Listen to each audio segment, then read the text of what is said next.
Hi, I'm Matt Payne, and welcome to 20th Century Revolutions.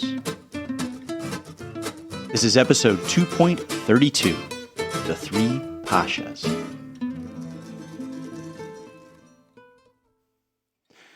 Hi, everyone, and welcome back. So, I have some good news. Even though I have been away for a bit, I promise I have not been idle. In fact, I've been hard at work on something new, and today I'm excited to tell you more about it. Now, I mentioned this briefly a couple episodes back, but I have now completed the first season of a brand new podcast I'll be launching later this year called Ism. And if you've enjoyed this show, I think you're going to love it. Because at its heart, Ism explores a pretty familiar question for us here. What happens when ideas meet the realities of power? Season 1 of Ism traces the origins of socialism in the 19th century. But rather than keeping ideas abstract, we ground the story in specific places and moments.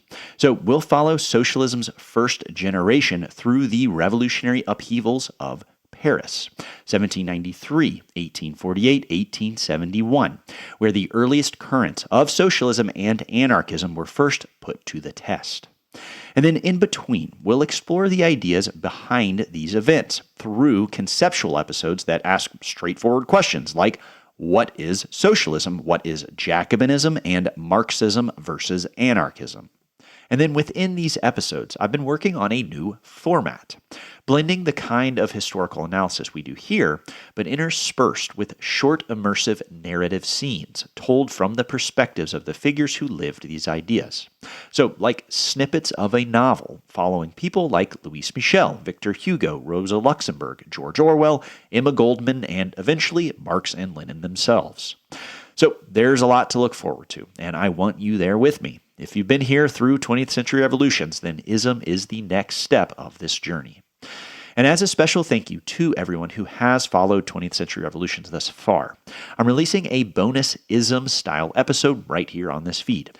So after today's Season 2 finale, keep an eye out for that episode, which will be set in Sarajevo, 1914, as the teenager Gavrilo Princip steps out of a crowd, fires his pistol at the heir to the Austrian throne, and changes the course of world history forever.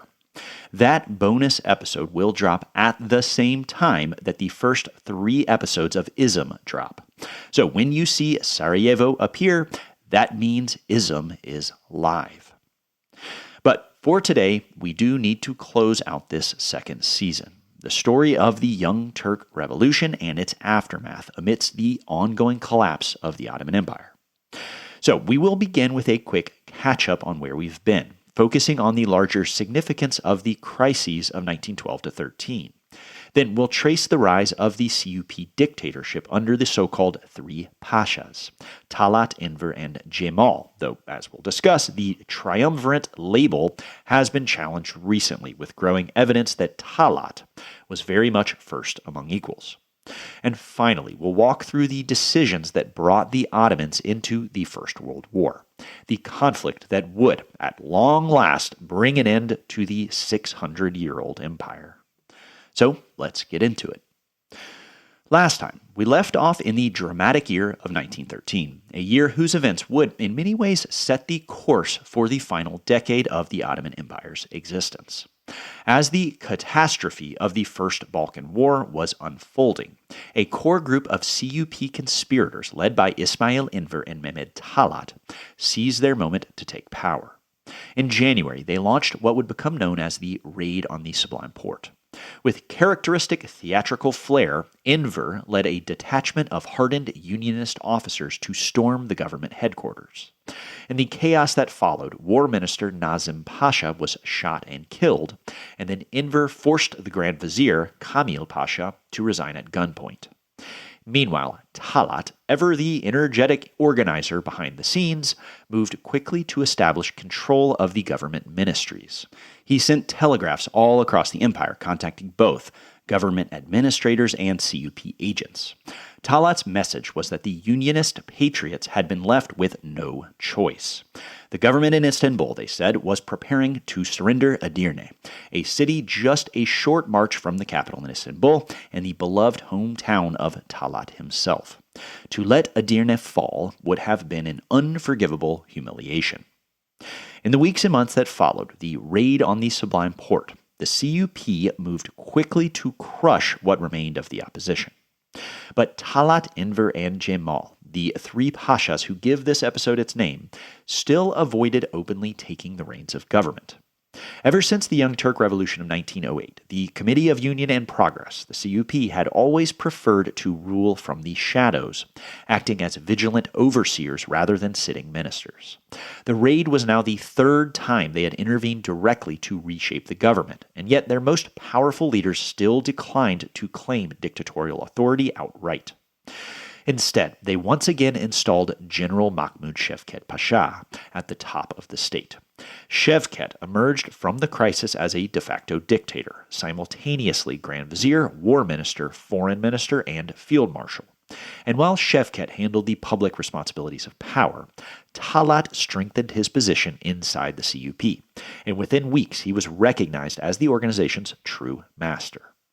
Enver may have been the swashbuckling hero of the raid, but it was Talaat who had orchestrated the whole affair. Then, in June 1913, Grand Vizier Mahmud Şevket was assassinated in broad daylight on the streets of Istanbul. The killing appears to have been a revenge attack carried out by a relative of the slain war minister Nazim Pasha. And if anything, the liberal opposition of the Freedom and Accord Party was more likely behind the plot than the CUP. But regardless of the intent, the consequences soon became clear. Şevket's death removed the last independent figure capable of restraining the Unionists. Talaat immediately assumed the powerful post of Minister of the Interior, and the path to outright CUP rule now lay wide open. The assassination of General Mahmud Şevket was arguably even more consequential than the raid itself. For while Şevket had twice been elevated by the CUP themselves, first in 1909 after the Action Army marched on Istanbul, and now again in 1913, he had still never been entirely their man. He possessed his own power base within the military and enjoyed a reputation as a respected, somewhat nonpartisan general. Many believed he alone could preside over a unity government strong enough to navigate the empire through rebellion and war. With his assassination, that hope died, and in its place, the CUP grew bolder. When evidence began to surface that liberal deputies may have played a role in the plot, the Unionists seized the opportunity to take full control. Mehmet Talaat was appointed Interior Minister on June the 12th, just one day after the assassination. And with that appointment, the CUP now installed one of its own at the heart of the empire's internal security machine. From this post, Talaat directed a sweeping campaign of arrests, purges, and political intimidation. And though he did so as part of a broader unionist takeover, alongside Enver, Cemal, and the other members of the CUP's Sacred Committee, the Interior Ministry under Talaat now became the nerve center of the emergent one-party state. And so, the age of shadow governance was coming to an end, and the CUP was finally beginning to rule openly. Over the coming months, Talaat and his allies increasingly ignored both Parliament and the Sultan. Even when ministers did consult the Chamber of Deputies, it was simply to rubber stamp their decrees, as the body became dominated by Unionist loyalists. By early 1914, what had emerged was a one-party authoritarian regime, Talaat acting as the administrative and political center of power, with Enver and Cemal serving as the public military faces of the new order. This was the essence of the so-called Three Pashas government. The end of the Second Balkan War in late 1913 would really bring this CUP dictatorship into unrivaled power. Now, the Balkan Wars as a whole had been an utter catastrophe. The Ottomans had lost almost all of their European territory, lands they had ruled for more than half a millennium, and Muslim refugees were now pouring into Istanbul, Edirne, Smyrna, and other cities throughout Anatolia in the thousands, all fleeing horrific atrocities carried out by the Balkan Christian armies. But the second phase of the conflict would end with what could be, and was, spun as a tiny glimmer of success. And for a public desperate for any good news at all, even this partial redemption would be enough to elevate the Unionists now running the government. And at the center of this newfound prestige stood Ismail Enver. We ended last episode with the reversal of Bulgarian fortunes in 1913. And from the outset, Bulgaria had been the strongest member of the Balkan League and had done most of the fighting that shattered what remained of the Ottoman will to resist. Their greatest victories had come in Thrace, surrounding Edirne and pushing the Ottoman army back to the outskirts of Istanbul itself. But while the Bulgarians bled and struggled over in the east, their allies helped themselves to the real prizes: Macedonia, Kosovo, and Albania. The Greeks beat the Bulgarians to Salonika by a single day. The Serbs pushed into northern Macedonia and clashed repeatedly with Bulgarian forces even before the Second War officially began. In short, the Bulgarians did a lot of the heavy fighting, while their allies seized the spoils of war.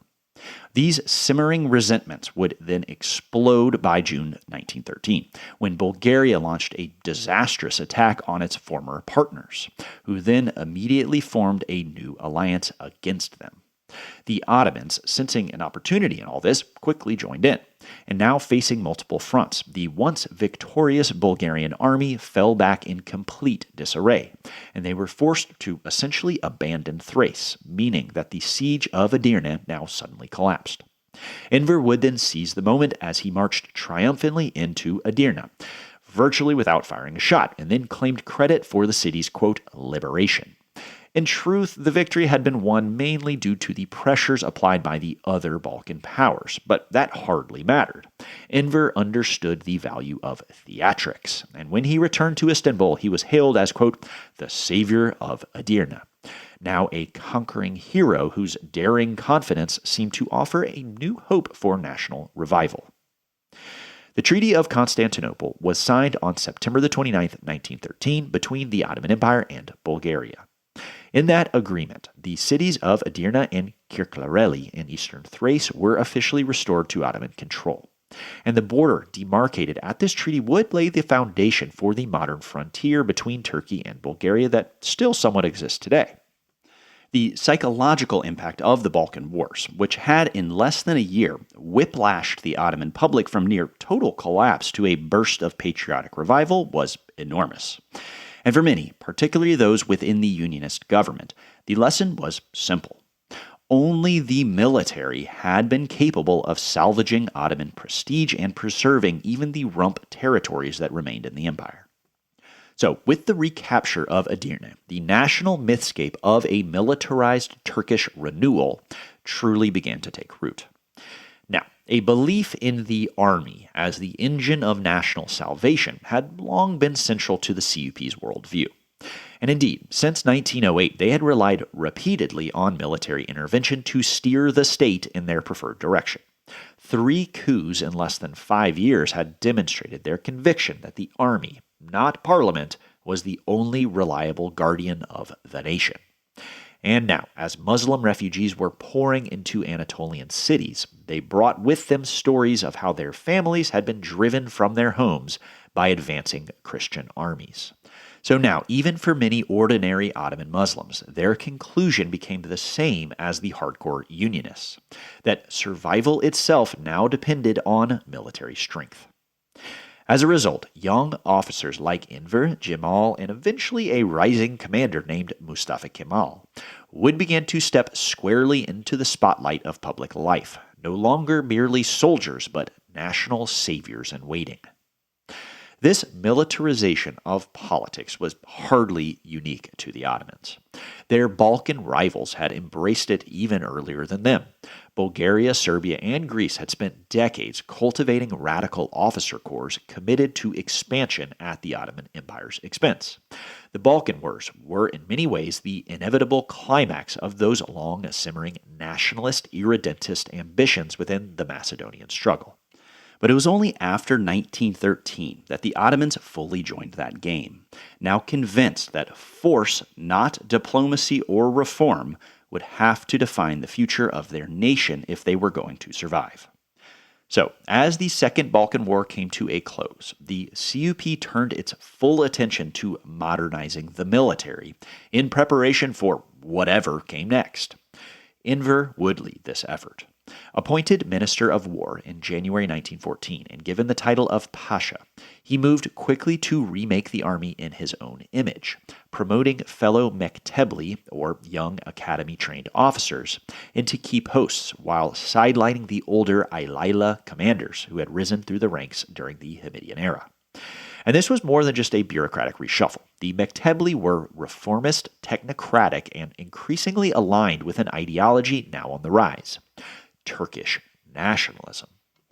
As we've discussed, the CUP's relationship with nationalism had always been complicated. The revolution of 1908 had championed Ottomanism, a vision of constitutional pluralism in a multi-ethnic empire. Many of the early Unionists were themselves Albanians, Jews, Kurds, Arabs, and even a few Balkan Christians.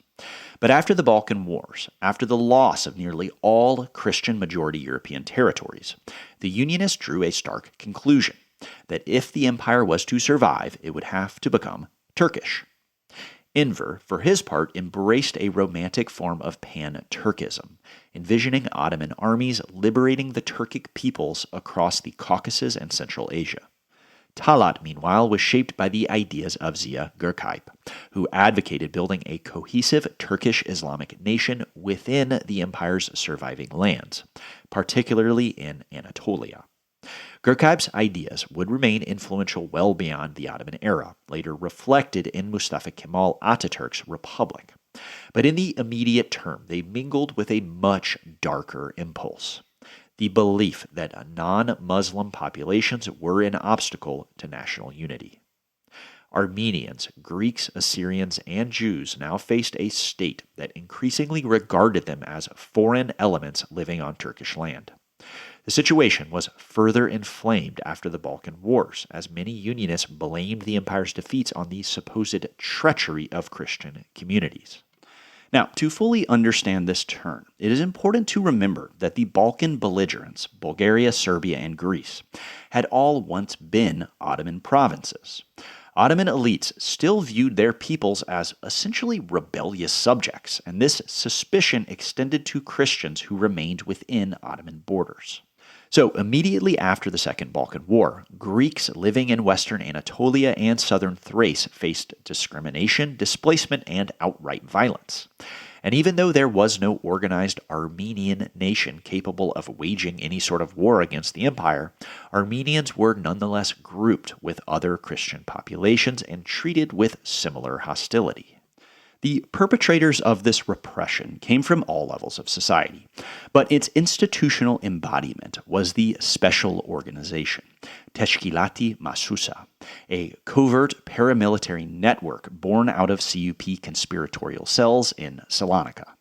Formed in 1913, it drew heavily from the veterans of the Macedonian struggle, men hardened by years of brutal warfare between Muslim and Christian guerrilla bands. Originally justified as the defenders of Muslims in hostile lands, particularly during the atrocities of the Balkan Wars, the organization's mission would invert once the European territories were lost, from protecting Muslims in Christian lands to cleansing Christians in Muslim lands. By 1914, with Enver controlling the War Ministry and Talaat the interior, the Special Organization came to operate as an unofficial arm of the state, a deniable instrument for surveillance, intimidation, expulsion, and eventually mass violence. The most horrific expression of these policies would come during the First World War and its aftermath, a chain of catastrophes from 1915 into the early 1920s, culminating in the Armenian, Greek, and Assyrian genocides.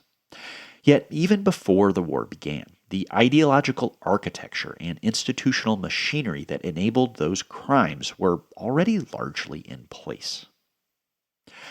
This exclusive vision of Turkish nationalism would devastate Christian communities most catastrophically, but it also transformed relations with non-Turkish Muslims.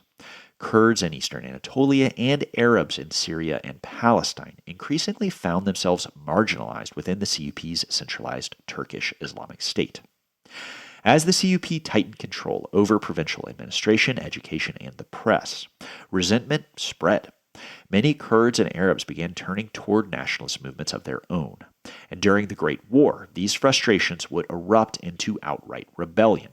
And following the old Balkan playbook, some non-Turkish Muslim leaders aligned with rival great powers. Kurdish factions with Russia and Arab leaders most famously with Great Britain, each hoping foreign backing might secure the autonomy the CUP refused to grant. But the ongoing denial of Kurdish statehood and the adventures of old Lawrence of Arabia are stories for another day. For the rest of today's episode, I want to zoom in on the events of 1914, leading up to and following the July crisis and the subsequent outbreak of World War I. The Ottoman Empire would be the last of the great powers to join the conflict, and a closer look at Ottoman diplomacy and internal politics is required to understand two key questions. First, why did the Ottomans join a great power conflict just after suffering their greatest military defeat since the empire's founding? And second, how did they end up siding with the Central Powers? By January 1914, the triumvirate, commonly known as the Three Pashas, was ruling openly. Initially, only Talaat held a government portfolio after the assassination of Mahmud Shevket in June 1913. But then Talaat used his political charisma and rising influence within the CUP to place hardcore unionists from the Sacred Committee into key government posts. This maneuvering would culminate in Enver's appointment as Minister of War in January 1914, a controversial choice given that he was only 33 years old.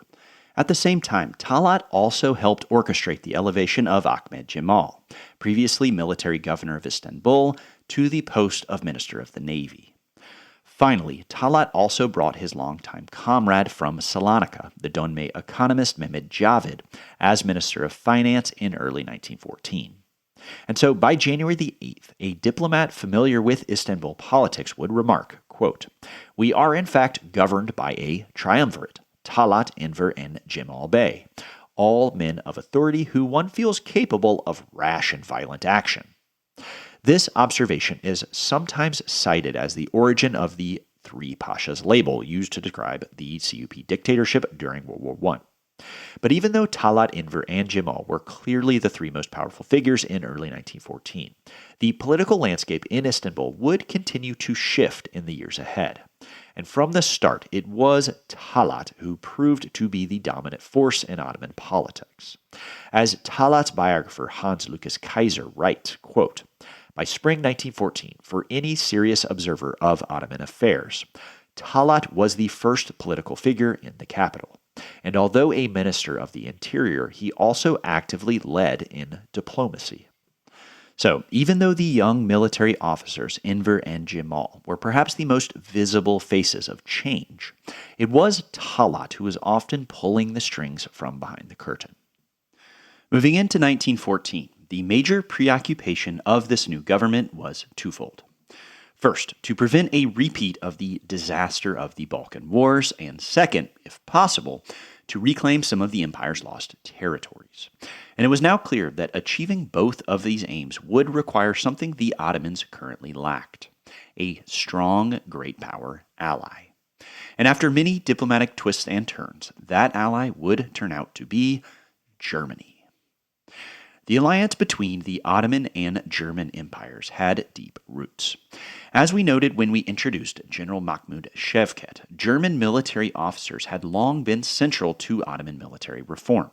An entire generation of Ottoman officers earned the nickname the Goltz generation, after the Prussian Field Marshal Colmar von der Goltz. And in 1914, yet another German military mission would be sent to the Ottoman Empire to help them reform their military. And this mission would be led by General Otto Lehmann von Sanders. Arriving in December 1913, von Sanders would prove to be the last of these German officers sent to reorganize the Ottoman military. And his appointment quickly sparked a diplomatic crisis as Russia openly protested growing German influence in Istanbul. Russia's complaint reflected more than just old animosity toward the Ottomans or their emergent rivalry with Germany. It stemmed from a broader geopolitical ambition, because at that same moment, the Russians were secretly drawing up plans to occupy Istanbul, should another crisis weaken the Ottoman state. And so, the Ottoman Empire, already exposed by the Balkan defeats, now found itself under greater pressure than ever before from Russia. Within the framework of the great power alliances, this Russian hostility mattered enormously, because it isolated the Ottomans from Russia's Entente partners, Great Britain and France, who had once been their most dependable allies. Historically, the Ottomans' survival often hinged on Anglo-French support against Russia. They triumphed in the Crimean War precisely because of that alliance, but suffered crushing defeats in the Russo-Turkish Wars of 1828 and 1877, when Britain and France stood aside. Britain especially had long viewed the Ottoman Empire as a useful buffer against Russian expansion in the so-called Great Game.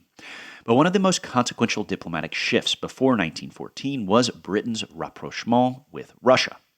The 1907 Anglo-Russian Convention had actually originated from the effort to outmaneuver the Germans in the Ottoman Empire. Since 1903, the Germans had been working with the Ottomans to build a railway from Baghdad to Berlin. Now, this railroad would never be completed, but still it was viewed as a common threat by both the British and the Russians.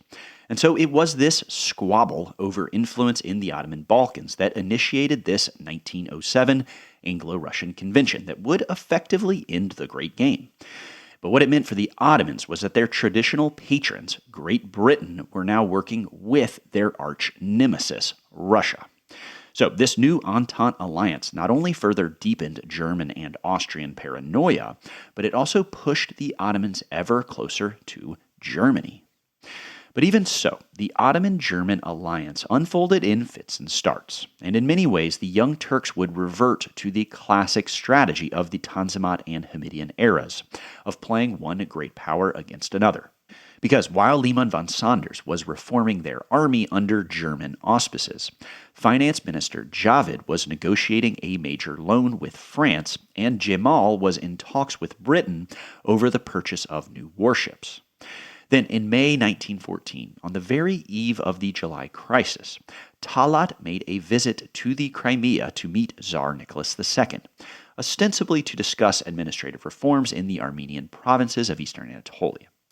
But this was not a remorseful act of apology, but more a gesture of conciliatory realism, a diplomatic outreach born of necessity. For Talaat understood that the empire's survival now depended on being accepted within the European order.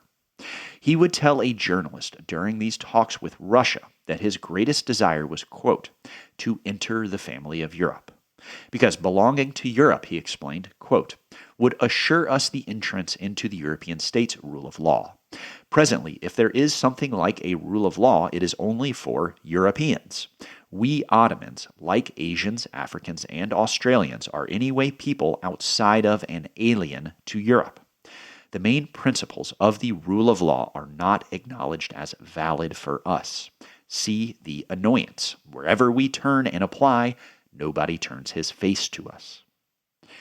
And so, in the Unionist diplomacy of 1914, we see a dangerous game emerging on an unequal playing field. A crumbling empire seeking legitimacy in a European system that had already decided long ago that it would never belong. For the Ottoman leadership, the backdrop to all of these diplomatic maneuvers, the search for a great power ally, the delicate balancing acts with Russia, Britain, France, and Germany, was a rapidly escalating confrontation much closer to home, the growing tension with Greece. During the Balkan Wars, Greece had seized southern Macedonia and its capital, Salonika, the birthplace of the Committee of Union and Progress and the home of many of its most important leaders. At sea, the Greek navy had also captured several Aegean islands that had long been under Ottoman control, many of them lying just off the western Anatolian coast. After the war, the question of sovereignty over these islands was left unresolved by the great powers, kicked down the road as so many things were, and perhaps predictably the issue then became a flashpoint. For the CUP leadership, the Greek occupation of these islands was more than just another humiliation, it was an existential threat. The islands of Lesbos, Chios, Limnos, and Samos all sat within artillery range of key Ottoman coastal cities like Smyrna, aka Izmir. So the retaking of these islands became a national security priority by early 1914. To address this imbalance in the Aegean, Naval Minister Cemal began negotiating with both the British and the Germans to secure new battleships for the Ottoman Navy. And so a miniature dreadnought race, running parallel to the Anglo-German one playing out in the North Sea, had now opened up in the Aegean. At the same time, reports poured into Athens and Istanbul of atrocities and reprisals, attacks on Muslims in Greek-held Macedonia and on Orthodox Christians in western Anatolia. So by spring, tensions were spiraling dangerously close to open war. The crisis peaked in May 1914 when the great powers stepped in to mediate. The resulting London Protocol confirmed Greek control over most of the Aegean islands, but at least returned the two islands guarding the entrance to the Turkish Straits at the Dardanelles, Imbros and Tenedos, to Ottoman sovereignty. It was a compromise, but one that, per usual, satisfied exactly no one. Now, just a few weeks later, the assassination of Archduke Franz Ferdinand in Sarajevo would completely overshadow this little Aegean crisis. But for the Ottomans, the episode left two lasting consequences. First, it deepened their sense of humiliation. Once again, the great powers had sided with Greece, reinforcing the Unionist conviction that Britain and Russia were both pro-Greek and irredeemably anti-Turk. Second, it accelerated the Ottoman naval buildup. The Three Pashas pushed forward the construction of two massive dreadnoughts being built in British shipyards, the Reshadia and the Sultan Osman I. These ships were paid for through Ottoman public subscriptions and thus were seen as symbols of renewed national pride. By mid-1914, the mood in Istanbul was one of encirclement. The empire seemed surrounded by hostile Christian powers on every side. And so the logic that had guided the CUP since 1908 just hardened even further. If the Ottoman Empire was going to survive, it would have to rely on its own strength of arms. On June 28, 1914, Archduke Franz Ferdinand, heir to the Austrian throne, was assassinated in the streets of Sarajevo by the 19-year-old Gavrilo Princip. Now, we are going to dive headlong into the swirl of conspiracy, nationalism, and revolutionary politics that drove this assassination in our ISM bonus episode on Sarajevo 1914. But here, I want to step back and think about the larger meaning of this moment within the long history of the Ottoman Empire and its collapse. Because within our story, Sarajevo was not just any old city. Sarajevo was the capital of the Austrian province of Bosnia-Herzegovina, and Bosnia had been an Ottoman province for nearly 500 years. And though Austria-Hungary had occupied the territory in 1878, they had only formally annexed it 6 years earlier, in 1908, the event that sparked the Bosnian crisis. And that annexation was itself a direct consequence of the Young Turk Revolution. When the CUP rose up in Ottoman Macedonia in 1908 and reestablished the constitution, the Balkan balance of power had been disrupted. So Bulgaria seized the moment and declared their independence, and then Austria seized the moment and swallowed up Bosnia. Both moves were driven in part by fear that a newly reformed and self-confident Ottoman Empire might return to the Balkans and reassert control. So now, in the summer of 1914, 6 years later, the tensions unleashed in the Balkans by the Young Turk Revolution had come full circle. A radical Serb assassinated an Austrian archduke in a city that had been Ottoman until basically yesterday, at least in historical time. The Great War that followed was, of course, driven by much larger alliance systems. But the spark itself, the assassination that set those alliances in motion, cannot be separated from the longue durée of the Ottoman collapse.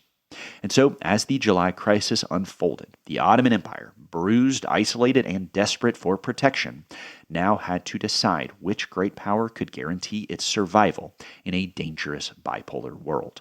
A world now armed to the teeth and marching toward catastrophe. Amidst the July crisis, as Vienna issued its ultimatum to Belgrade, as Russia mobilized, and as Germany issued the infamous blank check, the Three Pashas began a careful diplomatic game of cat and mouse. Once it became clear in the final days of July that a general European war was almost certain, the Ottoman Empire suddenly became a critically important question. For Russia, the war presented an opportunity.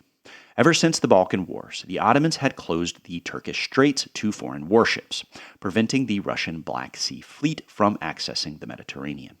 Many in St. Petersburg believed that any future Russian victory must begin with the occupation of Istanbul and the seizure of the Straits. For Germany, the calculation ran in the opposite direction. Now encircled by France in the west and Russia in the east, Berlin would increasingly need the Ottomans, both to open a southern front against Russia and to keep the British and French fleets tied down in the Mediterranean. Amidst the confusion of July, War Minister Enver privately assured the German ambassador Wangenheim that he favored a German alliance, but only if Germany guaranteed the empire's territorial integrity and offered substantial financial and military support. Talaat likewise played his own game as he continued peace feelers with Russia while simultaneously presenting Berlin with draft alliance terms. And then finally, all the while, Cemal was busy trying, but ultimately failing, to form an alliance with the French. And so, in the final week of July, the Ottomans appeared both neutral and available, and therefore worth bidding for. But then, on August the 2nd, the balancing act would come to an end. Under intense pressure from Enver, the CUP cabinet signed a secret treaty of alliance with Germany. The agreement committed the Ottomans to join the war once Germany had won decisive victories in Europe. Publicly, however, the Ottomans continued to declare their neutrality. So, in early August 1914, the Ottoman Empire was in a strange position of being secretly allied with Germany while simultaneously posing as a neutral power, still bargaining for more naval support, still waiting for the right moment to act, and still convinced that they could choose the perfect moment to enter the war on their own terms. In the middle of this strategic balancing act, two dramatic events would eventually tip the scales. First, in early August 1914, Great Britain seized the two Ottoman dreadnoughts then nearing completion in British shipyards, the Reshadiya and the Sultan Osman I. These two ships had been funded almost entirely through Ottoman public subscription. So, ordinary Ottomans, merchants, school children, farmers, widows, had donated jewelry, savings, wages, and livestock to build them. And now, on the eve of war, the British simply confiscated them. The outrage in Istanbul was volcanic, and public opinion swung violently against Great Britain overnight. Then, on August the 10th, two German warships, the Goeben and the Breslau, arrived unexpectedly at the Dardanelles after a week-long chase across the Mediterranean as they were pursued by British and French squadrons. These ships were not sent as a gift. They were fleeing for their lives, but when they reached the Dardanelles, the Ottomans faced a choice. Either they could turn them away and risk a diplomatic rupture with Germany, or let them in and risk war with Britain and France. And well, they would decide to let them in. These ships were then quote-unquote sold to the Ottoman Navy and reflagged as Ottoman vessels, with German crews now wearing fezzes and nominally under Ottoman command. So, overnight, the Ottoman fleet became a force to be reckoned with in the eastern Mediterranean. What this meant is that in the very, very early days of the war, Germany had both outflanked Britain and France and had now given the Ottomans, their secret ally, the naval capacity they had long dreamed of. For a few weeks, the Ottomans tried to maintain the fiction of neutrality. But then, in early September, the First Battle of the Marne shattered German hopes of a quick victory in the West. The Schlieffen Plan had failed. The war was now clearly going to be long and brutal, and Germany could no longer afford to carry a passive Ottoman ally. Berlin now actually needed Istanbul in the war as soon as possible. But still, throughout September and into October, the Ottomans continued to insist they were neutral. Talaat and Javid still hoped to extract more loans from the Germans. Cemal still floated diplomatic feelers to the British, and Enver still played his double game inside the War Ministry. But the presence of the Gurban, now renamed the Yavuz Sultan Selim, had fundamentally changed the situation. The most powerful ship in the Ottoman fleet was, in reality, commanded by a German admiral, Wilhelm Souchon. And Souchon had clear instructions from Berlin that he was now to force the Ottoman Empire into the war. And at the head of the Ottoman government, Souchon would find a willing collaborator. 32-year-old war minister Ismail Enver had come to believe that Germany would inevitably win the war, and that the future of the empire and his own future career now depended on joining the war early, not late. The other ministers remained cautious, but Enver, controlling the war ministry and now loyal to the German mission, had the power to bypass them. So, on October the 29th, 1914, without informing most of the cabinet, the Ottoman fleet, led by German Admiral Souchon, launched a surprise attack on Russian naval bases in the Black Sea. They bombarded Sevastopol, Odessa, and Theodosia. Enver then deliberately delayed attempts by anti-war ministers to send an apology to St. Petersburg for this Black Sea raid. And so the Russians responded by declaring war on the Ottomans on November the 1st. Britain and France would declare war just a few days later. So, just like that, the 600-year-old Ottoman Empire had entered the First World War. In many ways, Enver's high-handed diplomacy in the lead-up to the Black Sea raid and the eventual Ottoman entry into the war was the final decisive turning point in the long collapse of the empire. For it was here that the ambition and overconfidence of the Young Turk leadership finally collided with geopolitical reality. They believed they could control the tempo of events, but they would instead lock the empire into a brutal life-or-death world war that it was simply not prepared to fight. For the leaders of the CUP, power, modernization, and national salvation had always been synonymous. And by 1914, they had fully convinced themselves that only force could rescue what remained of the Ottoman world. Whether the empire would have collapsed regardless of their entry into the Great War is a question for historical hypotheticals. Because what matters is that they did join. Enver had staked the survival of the empire on the gamble that Germany would win. And once Germany did not win, everything would come crashing down. The full story of the Ottomans in the Great War lies beyond the scope of this second season. And so this is where we will leave things for now. The Three Pashas are securely in power. Talaat acting as the de facto dictator at home, Enver launching the empire into a world war to the death, and Cemal doing his best to keep up. But before we end today, I want to return briefly to a question we first posed in episode 2 of this season. Who were the Young Turks, and what did their revolution ultimately mean? And after 30-plus episodes, this question is still somewhat elusive, but I do believe we now have a working answer.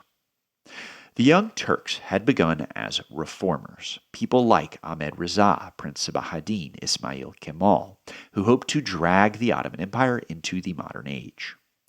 Exile then placed them all in Paris, briefly aligned their interests, and turned them into a formidable opposition to Sultan Abdul Hamid. Then, years of continued crisis, territorial losses, and great power manipulations radicalized a new generation and infused the reformist language of the late Tanzimat era with a new belief in the power of militarized national unity. The revolution of 1908 had been fought in the name of the Constitution, but the party who secured its victory, the CUP's Sacred Committee in Salonika, had always been filled with conspiratorial individuals like Talaat, Enver, and Cemal, who saw themselves immersed in a Darwinian struggle for national survival. This vision had been forged in the brutal realities of the Macedonian struggle, the defining conflict early on for many of the most important young officers of the CUP. And in a world where the wolves of European imperialism and the jackals of Balkan irredentism were always hungrily eyeing their lands and their people, war abroad and absolute obedience at home came to be seen as the only viable options. So, what began as an experiment in constitutional government and plural democracy ended in authoritarian dictatorship and exclusive Islamic Turkish nationalism. By fall 1914, the world was descending into chaos, and the Ottomans would, in the end, be engulfed in this vortex. But before we go on hiatus, we still have one more episode to go. Sarajevo 1914 will be dropping soon, and when it does, that means that the first 3 episodes of ISM will also be out. So there is a whole lot to look forward to, and I am so excited to have you come along with me as we continue our journey together. So next time, I will see you in Sarajevo for The Assassin, the Archduke, and Nationalism's Crucible.